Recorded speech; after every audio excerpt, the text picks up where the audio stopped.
dans notre audition d'hier quand même. Et ça nous a permis d'être informés aussi sur et certain. Madame Nyota Moukalai Gisèle Nyota Moukalai qui me suit depuis la maison.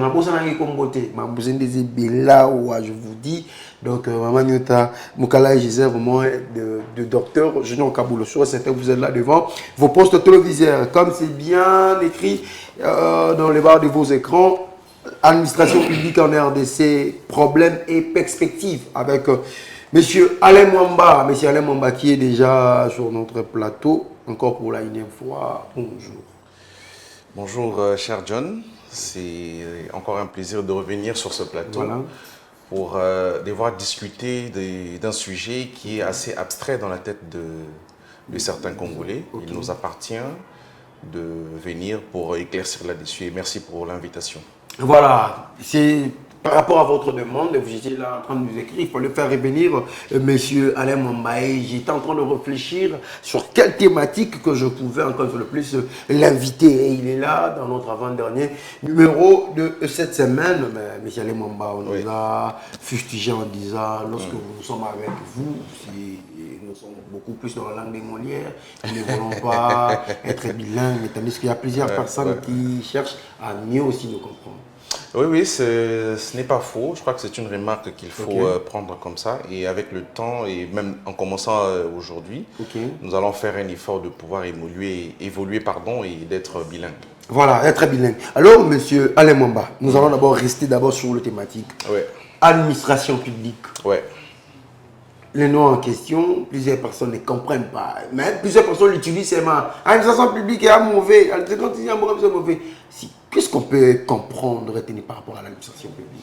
Voilà, merci beaucoup pour cette question qui est très pertinente.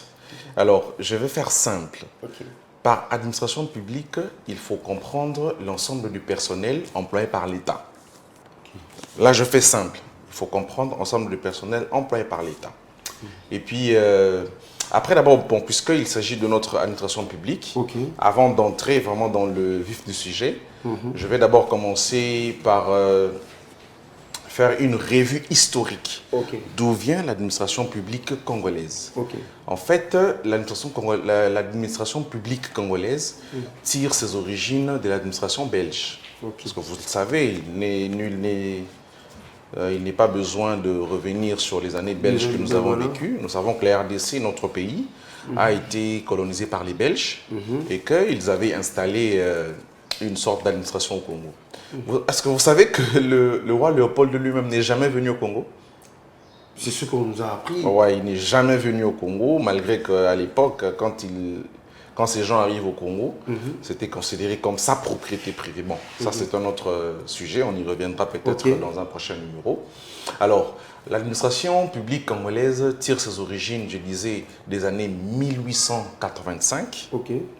Et 1885, 1890, 1894, c'est exactement en cette année que les Belges se sont accordés pour poser les jalons d'une administration congolaise.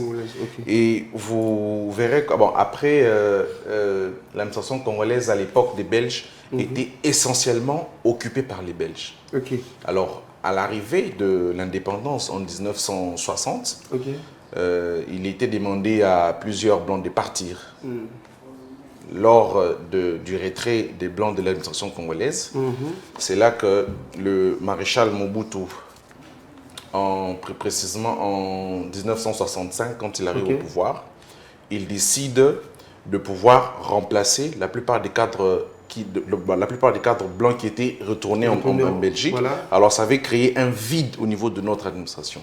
Alors par là, le maréchal Mobutu décidera de commencer les recrutements des jeunes universitaires congolais. Vous vous rappelez, l'université dans notre pays a commencé en 1959, si je ne me trompe pas. Si je ne me trompe pas, 1959.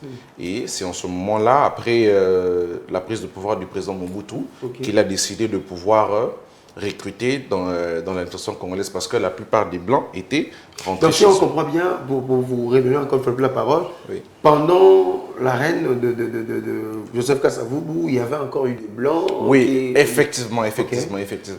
il y a des Blancs qui... Il y avait des Blancs qui étaient partis, mais il y en a ceux qui étaient restés. Il y en a ceux qui étaient restés, bon, c'était dans le but d'assurer une transition entre l'élite belge et l'élite congolaise. Oui.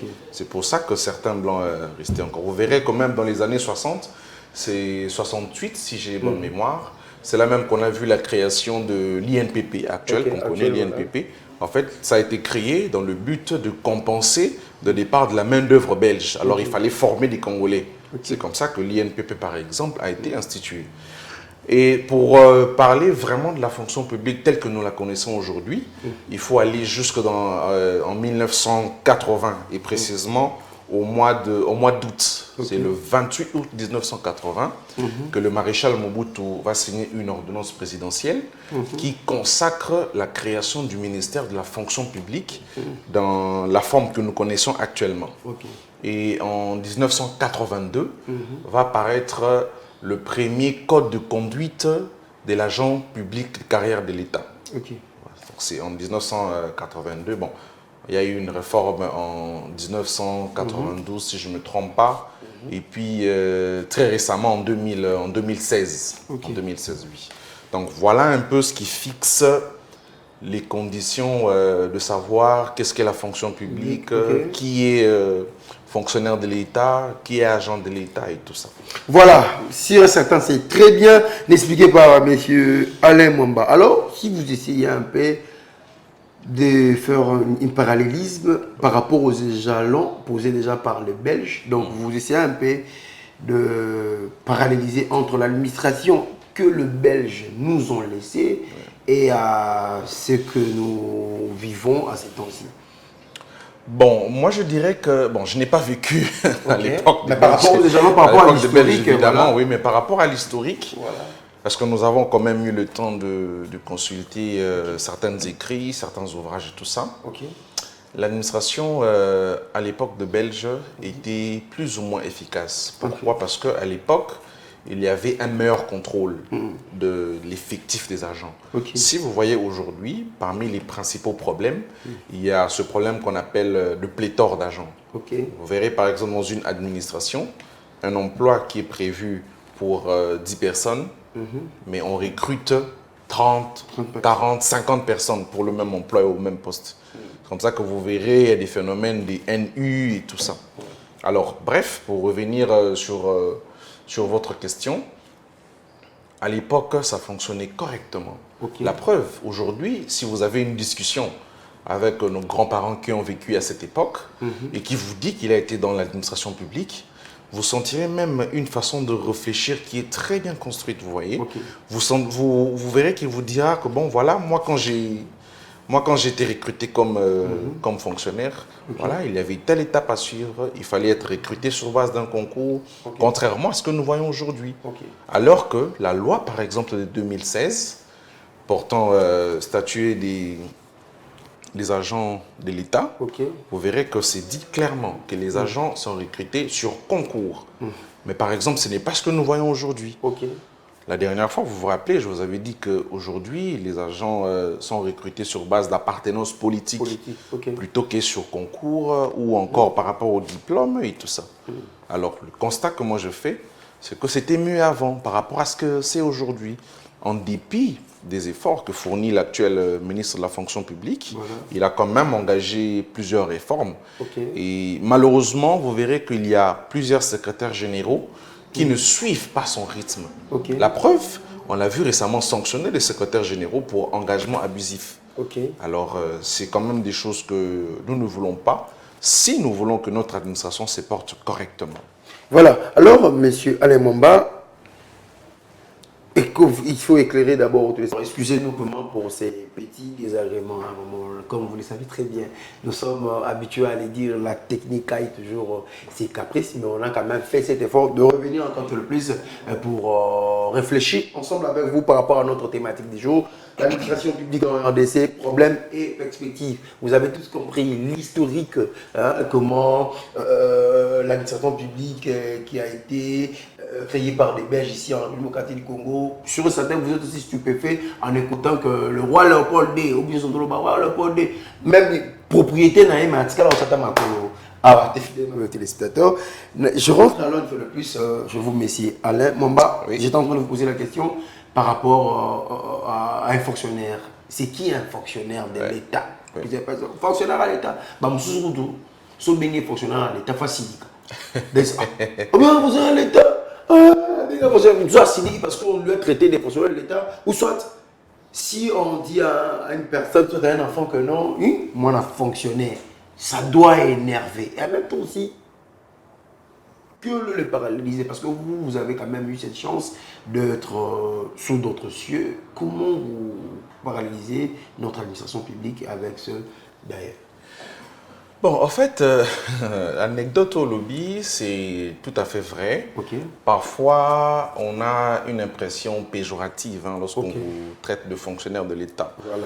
Mais je pense que c'est un peu dû à la façon dont les traitements que reçoivent les fonctionnaires de l'État, Ok. qui est vraiment insuffisant par rapport au coût de la vie, par exemple, dans notre pays, et précisément ici à Kinshasa. Ce que touchent les fonctionnaires de l'État, ce n'est vraiment pas grand-chose comme salaire de base. Je ne veux pas le divulguer ici, mais ce n'est vraiment pas grand-chose. Et nous espérons que les autorités ne ménageront aucun effort pour permettre à ce qu'un fonctionnaire vit décemment.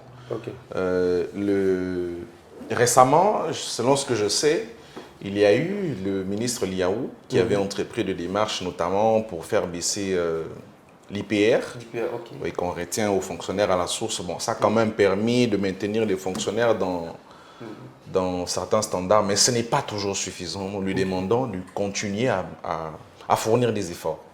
Alors, comparer les fonctionnaires congolais aux fonctionnaires d'autres pays, excusez-moi, je dirais qu'il n'y a pas photo. Il n'y a pas photo. Ailleurs, les fonctionnaires de l'État sont très bien pris en charge pendant qu'ils sont fonctionnaires et également après leur carrière. Alors qu'ici, chez nous, ce que nous remarquons, lorsque vous êtes en fonction ou pendant votre carrière, vous recevez un traitement. Mais puis après, ça devient assez compliqué. Peut-être qu'on ne vous paye pas, ou soit ce qu'on vous paye, ce n'est pas suffisant pour assurer votre retraite et tout ça. Et nous encourageons le gouvernement de continuer à mener les efforts dans ce sens-là. Avant-hier, je pense, je suivis le ministre, non, hier, je crois, je suivis le ministre Liaou sur Top Congo FM, qui a quand même dit que, bon, à son arrivée, un directeur, par exemple, peut te toucher après sa retraite près de $8 000, ou 5 000 ou 8 000 $, il a ramené à 20 000, le huissier il a ramené à 8 000, c'est des choses que nous encourageons et nous espérons qu'il va continuer dans ce sens-là. Alors, qui est fonctionnaire? Vous avez également posé cette question-là. L'article 5 de la loi de juillet 2016 pose les conditions pour être recruté comme fonctionnaire. Il fixe les recrutements dans l'administration publique à l'âge de 18 ans minimum et 35 ans maximum. Ça veut dire que vous pouvez être recruté à la fonction publique si vous avez entre 18 et 35 ans. Mais ce même article établit une certaine exception pour des emplois au diplôme. Ça veut dire qu'on a besoin d'une spécialité quelconque dans n'importe quel domaine dans l'administration publique. Et bien, la fonction publique étend l'âge jusqu'à 40 ans maximum. Donc ça veut dire qu'entre 18 et 35 ans, vous êtes recruté comme agent fonctionnaire de l'État et jusqu'à 40 ans, recruté sur base de votre diplôme pour une spécialité quelconque. Alors, quand est-ce que cessent les activités des fonctionnaires? Là, il faut aller à l'article 80 de la même loi, qui fixe à 65 ans l'âge maximum pour aller en retraite. Et à 35 ans total, le nombre d'années que vous passez dans l'administration publique. Admettons que vous avez été recruté à 20 ans dans l'administration publique, et bien vous avez 35 ans de carrière pour aller en retraite. Donc 65 ans l'âge de carrière, et puis 35 ans la durée de la carrière. Voilà. Fidèle à téléspectateurs, Vous êtes en train de comprendre vraiment ce que nous sommes en train de parler avec M. Alain Mamba. Il y a le numéro WhatsApp qui est là. Vous pouvez nous écrire vos questions aussi également, votre suggestion par rapport à ce que nous sommes en train de réfléchir ensemble avec M. Alain Mamba. Même aussi sur les textos normal, le 81 46 85 853. Écrivez-nous, on va vous répondre comme il se doit. M. Alain Mamba. Oui. Vous avez parlé de salaire des fonctionnaires. Alors, j'aimerais savoir, vous avez quand même cette chance aussi d'être à plusieurs reprises dans des cabinets ministériels. Donc, vous avez une parfaite connaissance de ces terrains-là. Qu'est-ce qui motive ces faibles coûts de salaire dans notre pays? Qu'est-ce qui n'arrive pas vraiment à aider notre pays, sur notre gouvernement, de bien rémunérer les fonctionnaires de l'État? Oui, oui, merci beaucoup pour la question, parce que vous savez, le salaire a un caractère alimentaire. Voilà. Je n'ai pas ici pour la prétention de tout connaître, non, vous l'avez dit. J'ai quand même eu la petite chance de passer 10 années à passer de cabinet à cabinet.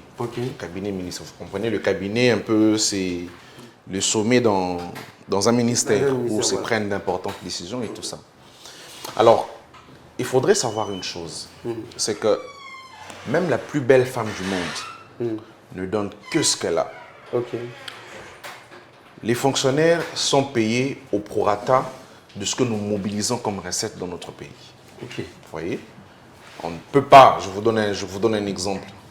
Vous avez un papa qui vous gagne 1000 $, et qui a par exemple 5 enfants. Il peut se dire, bon, je peux mettre 200 $ sur chaque enfant. Parce qu'il gagne 1000 $.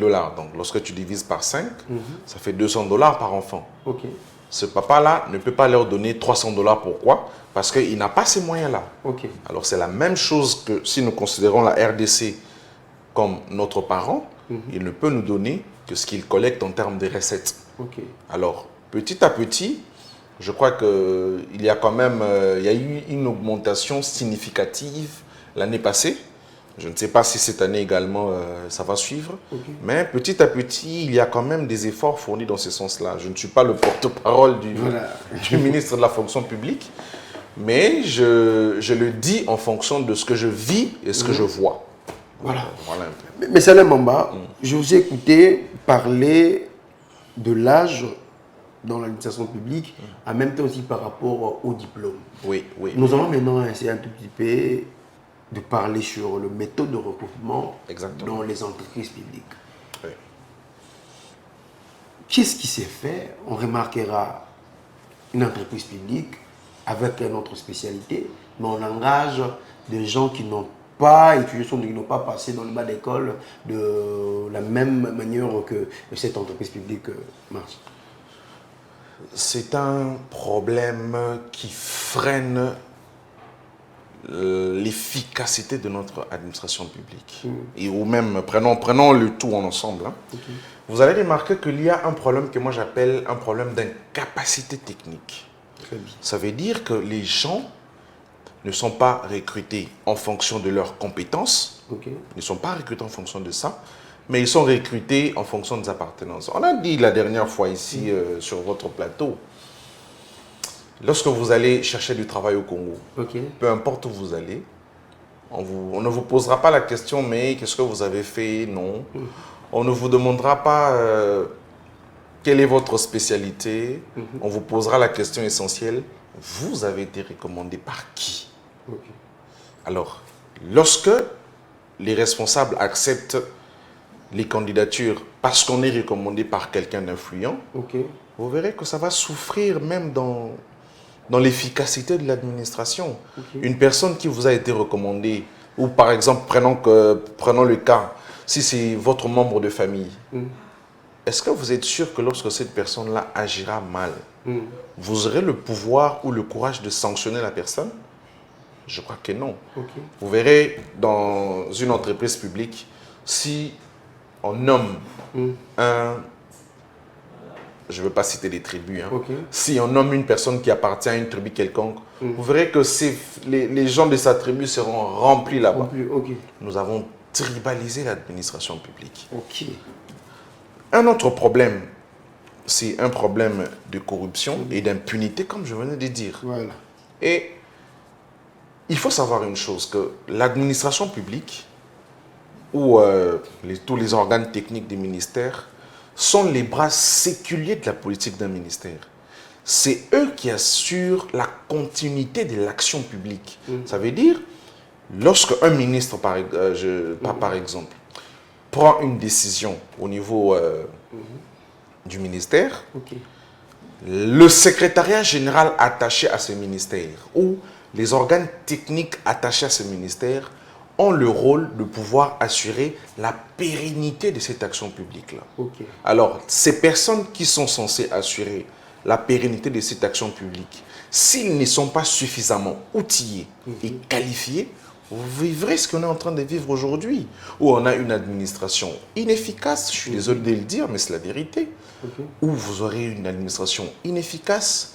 Vous verrez des gens qui pourraient se dire que bon, il y a Moussala à l'État, comment un peu. Il y a Moussala à l'État, donc on a 10 heures, 13 heures, 14 heures dans le vous le faites, mais vous ne savez pas qu'en réalité, vous tuez l'efficacité de l'administration publique.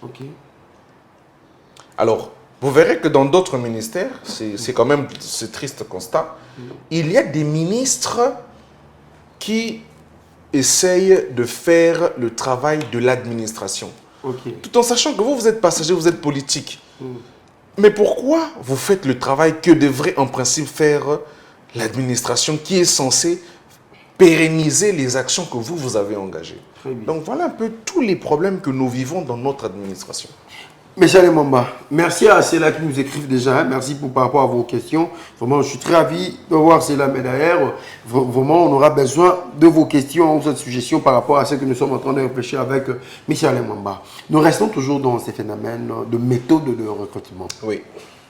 Vous avez parlé de la tribalisation des entreprises publiques, de la corruption aussi également. Monsieur Alain Mwamba, qu'est-ce qui se passe au juste pour avoir un matricule dans les entreprises publiques, la mécanisation, vous aurez nous expliquer là. Qu'est-ce qui rend le matricule de l'État si grandiose comme ça? Il faut payer de l'argent, il faut passer par, il faut donner, c'est là. Qu'est-ce qui se passe au juste? Bon, vous savez, en principe, moi, je suis économiste de formation. Et je suis de l'école de ceux qui pensent que l'État ne peut pas être le plus gros employeur dans un pays. Pourquoi? Parce que l'État fonctionne avec un budget. Et si l'État a beaucoup de charges, ça fera que même si on votait un budget de 100 milliards, notre budget ne sera qu'un budget de consommation et pas un budget d'investissement. Alors, il faudrait qu'il y ait les moins des gens de l'administration publique. Bon, vous vous rappelez lors de de mon dernier passage sur votre plateau, j'avais dit que le rôle de l'État, ce n'était pas de donner du travail aux gens, mais plutôt de mettre en place des conditions pour permettre au secteur privé d'investir et donner du travail aux gens. Alors, pour parler de la question matricule, aujourd'hui, malheureusement, on entend tout un kint, tout pesa de $100, qu'on a pesa $100, qu'on a pesa $500 aux numéros matricules. Ce n'est pas ça la voie légale. L'article 5 de la loi de juillet 2016 dit que les recrutements ne se fait que par concours. C'est le seul moyen pour accéder dans l'administration publique. Il faut répéter. Et lorsque, donc, je disais que l'article, si vous voulez, je peux me permettre de lire l'article 5 rapidement. C'est une bonne chose parce que...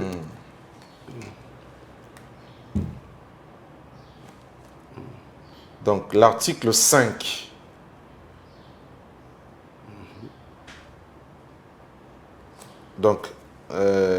l'article 5 de la loi de 2016, nul ne peut être recruté comme agent de carrière s'il ne remplit pas les conditions suivantes. Être de nationalité congolaise, jouir de la plénitude des droits civiques, être de bonne vie et mœurs, avoir atteint l'âge de 18 ans au minimum et de 35 ans au maximum. La limite d'âge pourrait toutefois être reportée à 40 ans, comme je venais de le dire, pour les recrutements à certains emplois spéciaux déterminés par règlement de l'administration. Et alinéa 5, on dit ceci. Avoir subi avec succès les épreuves d'un concours de recrutement, sauf pour les cas exceptionnels des recrutements sur titre prévu à l'alinéa 6, à l'article 6 de l'alinéa 2 de la présente loi. Donc c'est pour dire que la seule voie par laquelle on entre dans l'administration publique, c'est par voie des concours ou par exception lorsqu'on est recruté sur base d'un titre. Vous voyez? Voilà. Mais vous verrez aujourd'hui qu'il y a plusieurs personnes qui sont recrutées sur base de leur appartenance politique ou parce qu'on est cousin ou neveu du secrétaire général ou du DG. Il faudrait donner des sons. Ouais, il faudrait donner, ou soit on est pire petit à telle personne qui connaît tel secrétaire général ou tel DG, et on est recruté en fonction de ça. Est-ce que vous vous attendez vraiment à ce qu'une administration pareille soit forte?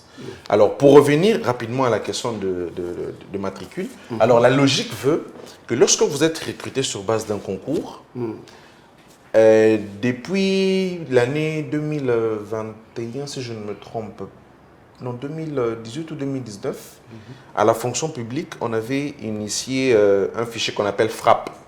Ah bon, c'est le fichier de référence de l'administration publique. Alors, au niveau de l'administration publique, ce fichier sert justement à identifier tous les fonctionnaires de l'État. Vous savez, c'est en 2022, le ministre Liaou avait suspendu les engagements dans l'administration publique. Depuis 2022, ça a été suspendu parce qu'on avait remarqué qu'il y avait pléthore. Or, lorsqu'il faut maîtriser les effectifs, il faut éviter les engagements abusifs. Un parent, lorsque vous connaissez le nombre de vos enfants, vous êtes apte à les nourrir assez facilement. Imaginez-vous un parent qui a 50 enfants ou qui ne connaît pas le nombre d'enfants qu'il a. Est-ce que vous êtes sûr qu'il sera à même de nourrir correctement ou éduquer correctement tous ces enfants-là? C'est la même chose au niveau de l'État. Lorsque l'État connaît le nombre des fonctionnaires, il est plus facile à les payer et à faire des prévisions, soit d'augmentation de salaire ou des promotions et tout cela.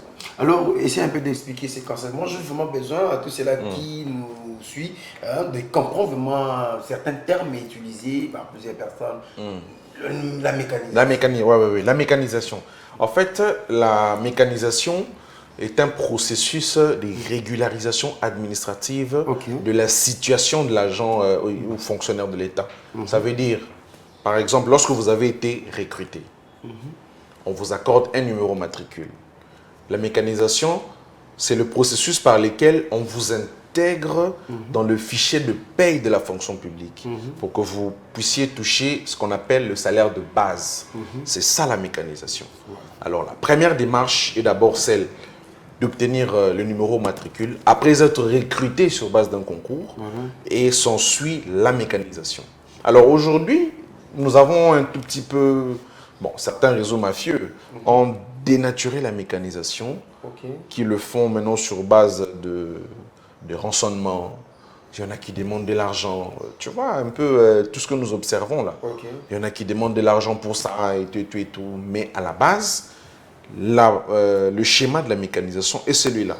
Vous obtenez votre numéro matricule, vous êtes reconnu comme agent de l'État enregistré dans le fichier de référence de l'administration publique. Ensuite, vous êtes mécanisé parce que vous appartenez à un ministère bien identifié. Un ministère bien identifié. On va parler de la retraite pour entrer directement dans certaines questions que les téléspectateurs nous ont parlé. Parlons maintenant de la retraite. Ça se passe comment? Pourquoi ça traîne pour débourser de l'argent à la personne qui sont dans la retraite? Comme je le disais, la loi de 2016 fixe l'âge de la retraite à 65 ans et la durée de la carrière à 35 ans. Lorsque vous avez atteint... ce tout premier intervenant, s'il vous plaît. Allô, bonjour. Bonjour, monsieur. Bonjour. Vous avez appelé depuis quelle commune et c'est quoi votre nom? Oui, je suis à Mongafoula. Je m'appelle Augustin Bambedi, je suis en train de suivre une émission là. Je ne sais pas si c'est en direct ou bien... Oui, vous êtes en direct. Vous êtes en direct. Oui, je suis ancien président de la délégation syndicale du ministère du Plan.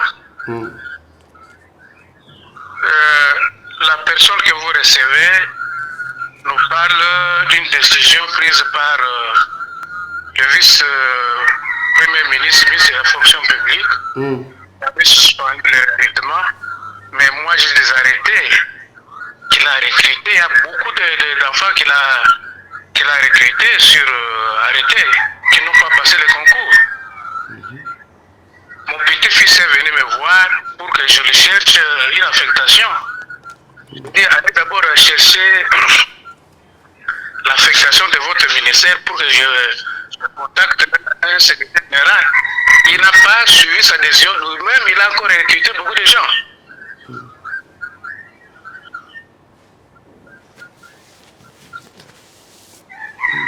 Vous pouvez parler, on vous écoute. Je peux même vous donner la référence de l'arrêté. Où il a recruté beaucoup de gens sans passer par le concours. Moi, je suis retraité. Je suis retraité comme directeur, mais je touche 66 930 francs congolais par mois. Oui. Et bien, nous avons même écrit, je touche 66 930 francs congolais comme retraité directeur. Ah oui. J'ai de preuves, je peux même vous envoyer si vous avez un WhatsApp. Oui. Même la lettre qu'on venait d'écrire à Madame la Première ministre. Voilà, il est parti. Mon père, le numéro WhatsApp est là. Les 0422 0960. Vous pouvez nous envoyer le document. On va le présenter, soit des fois l'illustrer pendant l'émission. Malgré ça nous reste quelques 20 minutes. Alors, monsieur Alain Mwamba, vous avez écouté avant de parler de l'arrêt, parce qu'il a même parlé des 66 930. 66 930. Voilà. Vous pouvez d'abord rebondir par rapport à... Bon, je voudrais répondre avant de répondre à cette question, moi je dirais que je ne suis pas ici comme représentant du ministre de la fonction publique. Okay. Alors tout ce que je fais, j'essaie de réfléchir par rapport à des problèmes que nous vivons dans notre administration publique. Okay. Ce que l'intervenant vient de dire, c'est une réalité que lui vit. Okay. Et c'est quand même déplorable. Puisque si nous devons nous-mêmes mettre en place de lois, légiférer, voter des lois et ne pas les respecter après, ce n'est pas une très bonne chose. Je l'ai dit, l'article 5 de la Constitution, de la loi de juillet 2016, prévoit par quelle manière on entre dans l'administration publique. Alors, si l'arrêté pris est en violation de ce que dit la loi sur les statuts des agents des carrières, c'est contre la loi. C'est justement contre la loi. Peut-être qu'ils sont passés par un concours, ça je ne sais pas, je ne saurais le dire ici, je n'ai pas de précisions là-dessus par rapport à cet arrêté-là. Mais moi je m'en tiens à ce que dit l'article 5 de cette loi de 2016, qui dit que le seul moyen d'entrer dans l'administration publique, c'est par concours. On a vu récemment au ministère du numérique, je pense l'année passée. On a organisé un concours, et ceux qui ont été retenus, on les a notifiés après par un arrêté d'admission sous statut, et tout s'est déroulé normalement. Alors ce que papa dit, peut-être que ces gens-là sont passés bel et bien par un concours, mais en tout cas, il faudrait vérifier l'information. Voilà, il faudrait vérifier l'information. De la retraite. Par rapport à la retraite, comme je disais, l'État fixe à 65 ans l'âge de départ en retraite dans notre pays. Et la durée de votre carrière doit être de 35 ans. Et la loi ne s'arrête pas là. Elle dit que le retraité bénéficie de certains avantages liés au grade avec lequel il a été retraité. Alors, si papa touche 66 930 francs, je ne sais pas trop, c'est peut-être qu'il doit parce que moi j'ai suivi le ministre de la fonction publique avant-hier sur Top Congo FM qui a dit clairement que le montant alloué à ceux qui partaient en retraite au grade de directeur était à près de 20 000 $. Bon, et puis après, il faut peut-être faire des démarches et tout. Ouais, on n'a pas suffisamment l'information. Quand on a l'information, on peut savoir comment réagir face à certaines injustices qu'on peut subir ou tout ça. Je ne dis pas que papa n'a pas l'information, non. Mais je dis qu'il faudrait peut-être vérifier encore au fond pour comprendre les attitudes de son problème. si un directeur d'ailleurs, après n'a qu'à ta retraite, il touche 66 930. Bon, tu commences directeur, tant que ta retraite. On a imaginé, on a 8200 francs à salaire, je pose des questions. Mais non, on s'est gâté. Papa, on a béni un directeur. On a M. Alain Mwamba ici qui nous explique très clair par rapport aussi à ce que le ministre lui a expliqué par rapport à ceux qui, si vous partez en retraite, en étant comme directeur, votre salaire est 20 000 $, mais notre papa nous a appelé en disant que non, il touche 66 900, 930 francs. Bah, ça on paye 30 francs en auto, bah, ça 66 950. Sauf que Bimagi a tout directeur, oui, 1200. Monsieur Alain Mwamba, oui. Est-ce que vraiment aujourd'hui, parce que ça n'a moi bien l'esprit, est-ce qu'aujourd'hui, même pendant lorsque vous travaillez, lorsque vous partez en retraite, vous pouvez être fier de dire que moi j'ai servi la République démocratique du Congo en étant fonctionnaire. Au vu de la réalité actuelle, je dirais que pas nécessairement, parce que nous discutons souvent avec nos papas qui ont fait carrière chez l'État, qui vous disent que non, depuis que je suis en carrière, on ne s'occupe pas de moi. Alors que, permettez-moi de toujours rebondir sur la loi de juillet 2016, parce que c'est celle qui régit les statuts d'agents de carrière. L'article 117 de cette même loi prévoit des allocations de fin de carrière. Ça veut dire que vous bouillez sur au sali 35 ans et pas l'État. À la fin de votre carrière, l'État doit vous réserver un budget pour vous donner, pour assurer votre retraite. C'est bel et bien inscrit dans cette loi-là, à l'article 117 si vous vérifiez. Alors, s'il se passe autre chose dans la faisabilité, vous savez que notre pays a également beaucoup de problèmes. Nous avons des lois qui existent, mais que nous ne mettons pas encore dans une application effective. Alors, si une personne va en retraite selon ce que prévoit la loi, doit recevoir quelque chose. Et si cela n'est pas fait, il faut poser la question à tous ceux-là qui sont responsables de fonction publique, responsables du ministère des Finances, responsables du ministère du Budget, parce que je suis sûr que c'est par ce circuit-là qui passe toute question liée à une quelconque pays. Vraiment, je commence maintenant à comprendre pourquoi plusieurs de nos papas ne veulent pas aller en retraite. Je commence maintenant à comprendre pourquoi c'est là. Vraiment, le numéro est là. Écrivez-nous, même sur WhatsApp, vos suggestions et remarques, votre rapport aussi par rapport aux thématiques. Administration publique, on a des problèmes et perspectives. Merci à notre papa qui est sûr et certain, il va nous envoyer des documents sur WhatsApp et vous nous écrire un message. Vous pouvez nous appeler, les téléphones sont déjà ouverts. Nous aurons besoin de votre éclairage. Alors, M. Alain Mwamba. Oui. Il y a plusieurs problèmes à évoquer ici par rapport à l'administration publique en RDC, mais quand même, parlons d'abord de prix des documents à recevoir dans les administrations publiques. Qu'est-ce qui manque? Il n'y a pas l'uniformité en fait. Aucun commune aujourd'hui attestation d'un prix haut. Aucun commune aujourd'hui n'a prix haut. Toutes ces choses, qu'est-ce qui se passe en fait? Pourquoi ne pas la fonction publique est ratée par prix non, peut-être que non, c'est connu partout où tu peux passer où Isaac a toujours le même. Oui. En fait, ce n'est pas forcément une question qui relève uniquement de la fonction publique. Parce que chaque ministre est responsable de son secteur. Vous voyez? Il y a parfois des documents que vous pouvez aller chercher à la commune dont la compétence relève peut-être pas directement du ministère de l'Intérieur, mais peut relever à la commune, par exemple. Je crois que c'est généralement la ville qui s'en charge ou quelque chose comme ça à travers, je crois, un ministère de l'Intérieur ou quelque chose comme ça. Et le constat que vous avez fait est un constat vrai. Je vous donne un petit exemple. Vous avez suivi récemment le ministre d'État, Constant Moutamba, bancariser tous les frais de justice.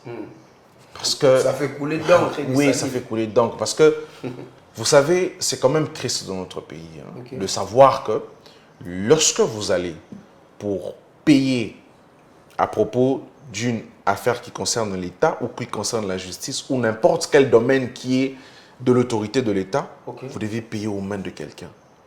Ça, je vous dis que ça n'existe que dans notre pays. Comment une matière comme des frais de justice pouvait être payée aux mains des tiers. Des greffiers. Des greffiers. C'est juste inconcevable.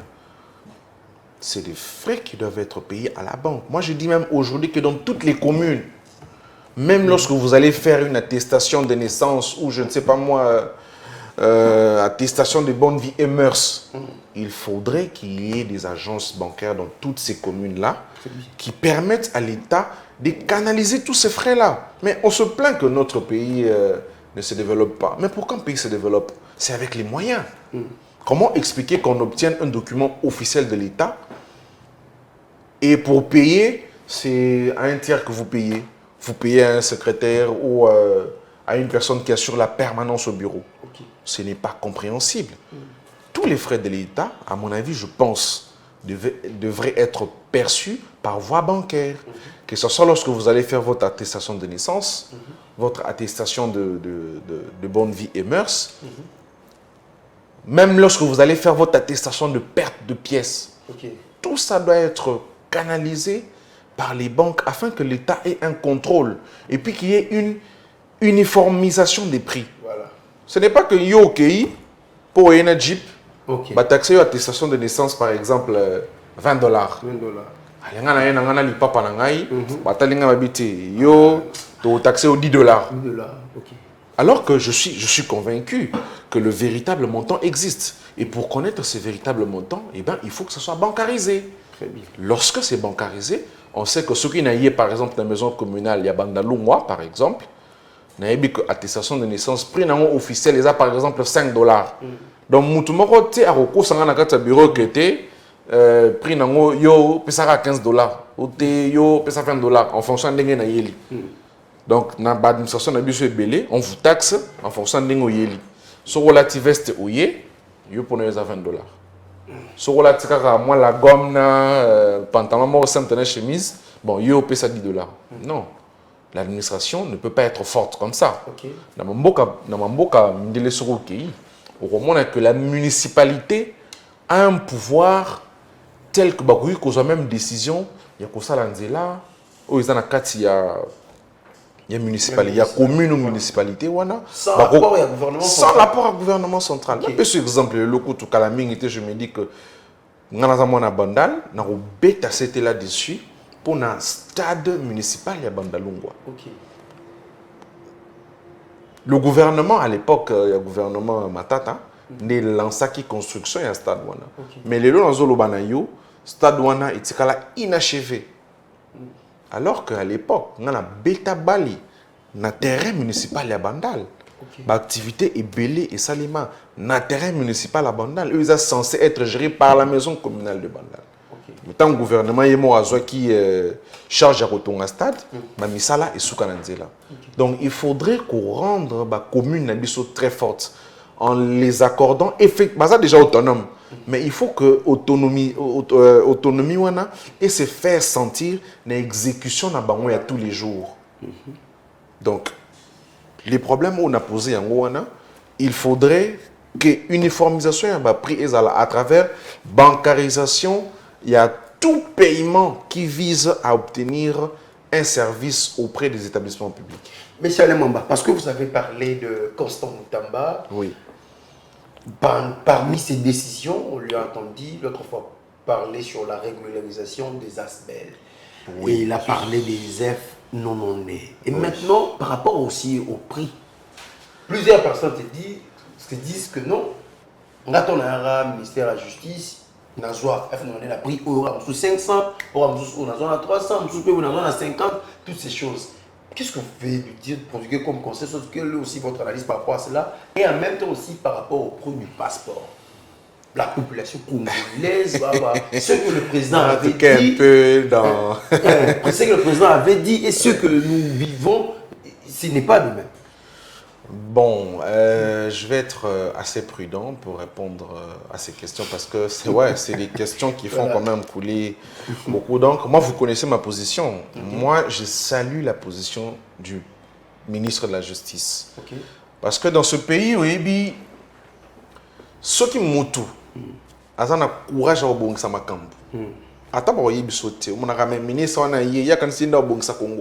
je vous dis, hein, c'est la vérité. Hein. C'est vraiment la vérité. Okay. Alors, ceux qui ont eu décision courageuse, il y a bon au moins on a bandi pour combattre.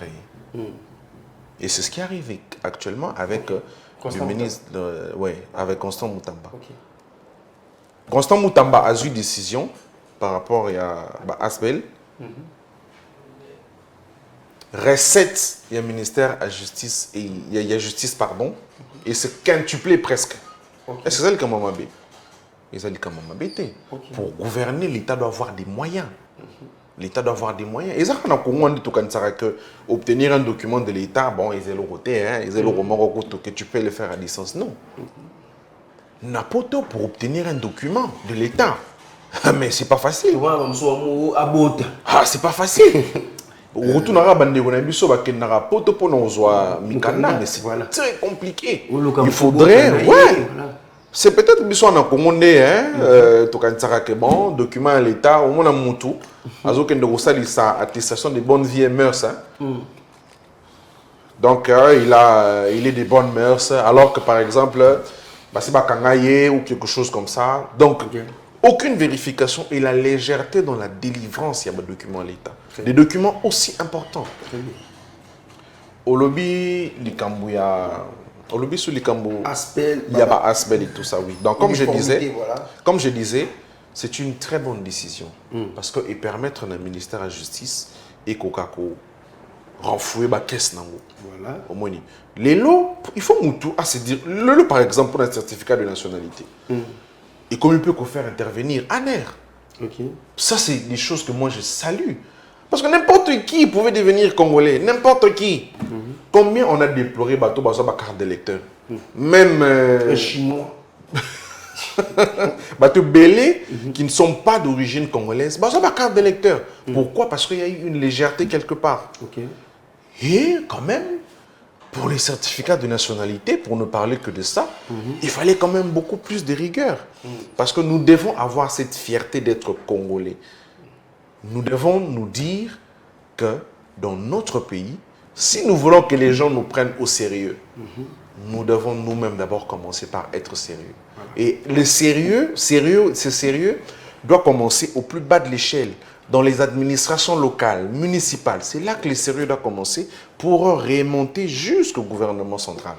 Alors, par rapport au prix du passeport, l'uniformité aussi. Oui, par rapport au prix du passeport, moi, On va recevoir cette intervention s'il vous plaît. Oui, allez-y. Allô, bonjour. Oui, je reviens, je suis allé chercher l'arrêté. Ok, d'accord. D'abord, vous n'êtes pas sur WhatsApp. Je vous ai pris des photos, mais je voulais vous envoyer. Vous n'êtes pas ouvert, vous n'avez pas ouvert le WhatsApp. Non, mon WhatsApp est ouvert. C'est juste que non, le numéro que vous appelez, c'est un numéro d'appel. Le numéro WhatsApp, c'est l'autre là que vous voyez, c'est qui commence par 082. C'est ça le numéro WhatsApp. Il y a deux numéros là. Oui, je vais vous envoyer. Je vais vous lire l'arrêté ministériel numéro 127, VPM, par FP, MA, ISP, JPL, par 2023, du 18 septembre 2023. Portant régularisation de la situation administrative des agents de carrière des services publics de l'État, du ministère de l'Aménagement du territoire dans différentes provinces. L'arrêté est de 99 pages. Signé par le vice-premier ministre de la fonction publique. Si c'est 99 pages avec les derniers numéros matricules, c'est 569 383. Si c'est 99 pages, c'est une Bible. Quand ces gens-là ont fait le concours, il dit dans toutes les provinces, l'aménagement du territoire. C'est l'arrêté de 3933 agents.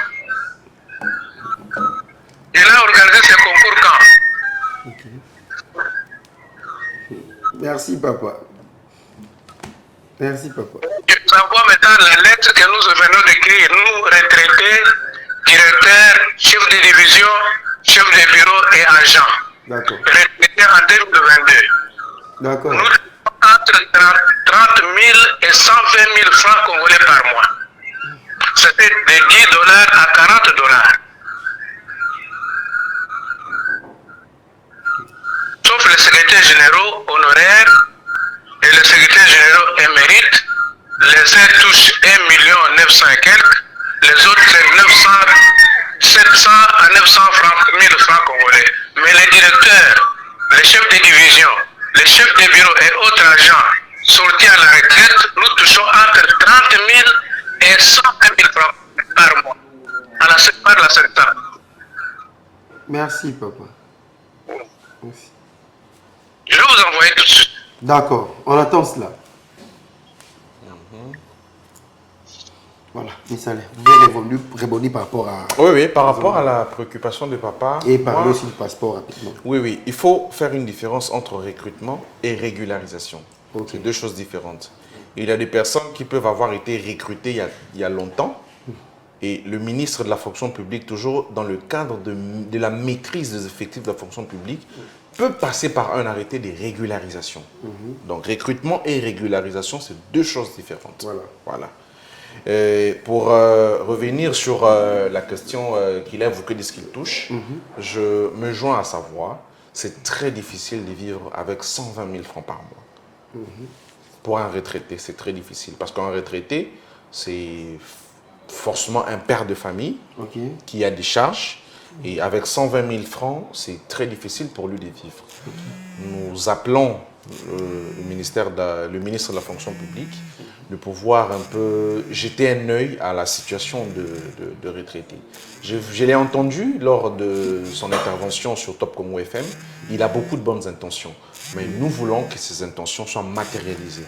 Par exemple, au bon traitement des retraités. C'est quelque chose de très important. C'est quand même des personnes qui ont servi leur pays pendant un très long moment. Ils ont sacrifié probablement leur jeunesse. Il faudrait que l'État pense à eux en leur accordant une rémunération conséquente, même s'ils sont retraités. Pour revenir sur, le passeport, sur la question du passeport, il faudrait se dire une chose. C'est que c'est aussi, la faute, elle est partagée. Parce que le prix officiel est de 99 $. Ça, c'est le prix officiel. Mais moi, je ne sais pas comment les PR facilité trop. Na ligne makamunangi ki nimbangu 150 salela nga passeport. Soko pesi mutu ne a 150 mais yo moko soko okei à la banque. Tu payes 99 $ pour obtenir. Oui, 99 $ pour obtenir le formulaire. Ce n'est pas 150 $, faux et archi-faux. Yo nde soko ligne mutu a salela yo. Aux passeport, on a 150 $. Mais à 150 $, dis-toi que moi, je suis en Kati. Moi, déplacement, je suis en Kati. Et puis, c'est l'effort qu'il fournit pour vous, on est taxé aux 150 $. Mais le prix officiel, c'est 99 $. Mais le 99 $, et ça, là, que non, on est en retard. Ils ont mis l'administration, ils ont mis sa passeport avec le 99 $. Oui. C'est quand même la lourdeur. C'est quand même quelque chose. C'est aussi un mot qui gangrène notre administration, la lourdeur administrative. Au moins, on a un document que tu peux obtenir en 2 jours ou en une seule journée. Non, on est comme une table et un mouton. Avant bon, document, maintenant on a signé. Pour signer sur un document, ça prend combien de temps? Même pas 5 secondes pour signer un document. Non. Avant de signer, pourquoi? On ne comprend pas. On ne comprend pas. Donc, parfois, j'en appelle également à la conscience de certains responsables de service. C'est que l'efficacité d'une administration, c'est également lorsqu'on bannit la lourdeur, lorsqu'on bannit des longs processus et tout ça. Pour signer un document à quelqu'un, il vous suffit de lire le document, comprendre le document, parce que si vous êtes à ce poste-là, donc vous en avez les compétences et l'expérience. Donc vous pouvez lire un document rapidement et puis être assez expéditif. Ça fait profiter à la qualité de l'administration publique. Voilà, mais ça, on est arrivé vraiment à la fin. Rapidement, un mot par rapport à ces décisions que le ministre de la fonction publique, M. Léra, avait prises par rapport au temps de travail, à l'heure de travail, Oui. ce n'est plus du lundi au samedi, c'est du lundi au vendredi.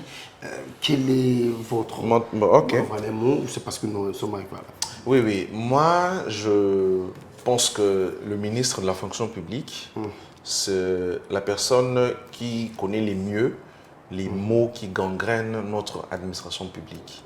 Et lorsqu'ils prennent une décision pareille, je suis convaincu que c'est pour pallier à ces différents problèmes-là. Autant une personne travaille, autant cette personne doit avoir le temps de repos pour lui permettre de se reconstituer et viser l'efficacité au travail.